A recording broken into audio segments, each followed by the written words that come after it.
مدینہ منورہ میں پیش ہونے والا دردناک واقعہ ہے۔ یہ واقعہ یزید مردود کے زمانے میں واقعہ کربلا کے بعد ہوا، جو ہر عاشق رسول کو ہلا کر رکھ دینے والا ہے۔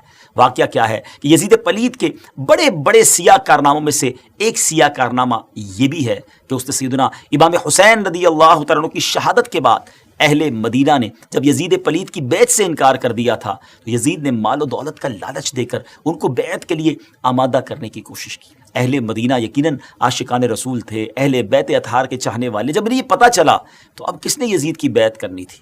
اب اس بدبخت نے کیا کیا؟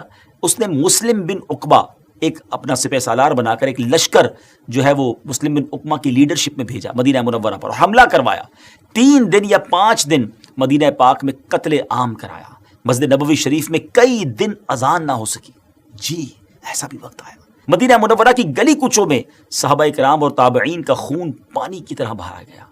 اس واقعے کی تفصیل میں جانے سے پہلے یہ عرض کرتا چلوں کہ بعض روایت میں نبی پاک علیہ الصلوۃ والسلام نے بھی اس واقعے کی طرف اشارہ فرمایا تھا اور اشاروں میں کچھ حالات بھی بیان فرمائے۔ مثلا ایک موقع پر حضرت ابو ذر رضی اللہ تعالیٰ عنہ سے میرے آقا نے ارشاد فرمایا کہ اے ابو ذر، اس وقت تمہارا کیا حال ہوگا جب کہ مدینے میں قتل عام ہوگا، حتیٰ کہ خون ریت کے پتھروں کو ڈبو دے گا۔ فرماتے ہیں میں نے عرض کی اللہ اور اس کا رسول خوب جانے، یعنی نبی پاک نے اشارہ کر دیا تھا کہ مدینہ منورہ میں ایسا کچھ ہونے جائے گا۔ حضرت ابو ذر رضی اللہ تعالیٰ عنہ کو یہ موقع نہیں ملا کہ یہ واقعہ وہ دیکھ پاتے۔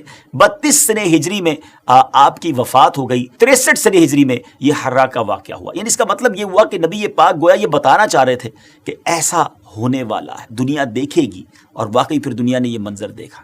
علماء کرام نے جہاں قیامت کی نشانیوں کی بات کی وہاں یہ بھی بتایا کہ ایک دور مدینہ پاک میں ایسا ضرور آئے گا جس میں مدینہ ظاہری طور پر ویران ہو جائے گا، اور وہ ویرانی اس واقعہ حرہ کی وجہ سے بھی پیش آئی تھی۔ جیسا کہ آپ نے سنا کہ جب یہ لشکر جرار مدینہ منورہ پر حملہ آور ہوا تو بعض روایت کے مطابق 3 دن اور بعض روایت کے مطابق 5 دن تک مدینہ پاک میں قتل عام ہوا۔ مسجد نبوی شریف میں کئی دن تک اذان نہ ہو سکی۔ مدینہ منورہ کی گلی کوچوں میں حضرات صحابہ کرام اور تابعین کا خون پانی کی طرح بہایا گیا۔ یہاں سے پھر اس لشکر نے مکہ پاک کا رخ کیا، جس کی تفصیل کچھ آگے آپ کو بتائیں گے۔ یہ بھی عرض کرتا چلوں کہ یزید پلید کے دور میں ایک سے بڑھ کر ایک ظلم و ستم اور ناانصافیوں کے ریکارڈ قائم کیے گئے، مگر 3 ایسے افسوسناک سانے ہوئے جن کو بھلانا اور تاریخ میں گم کر دینا یہ پاسبل نہیں ہے۔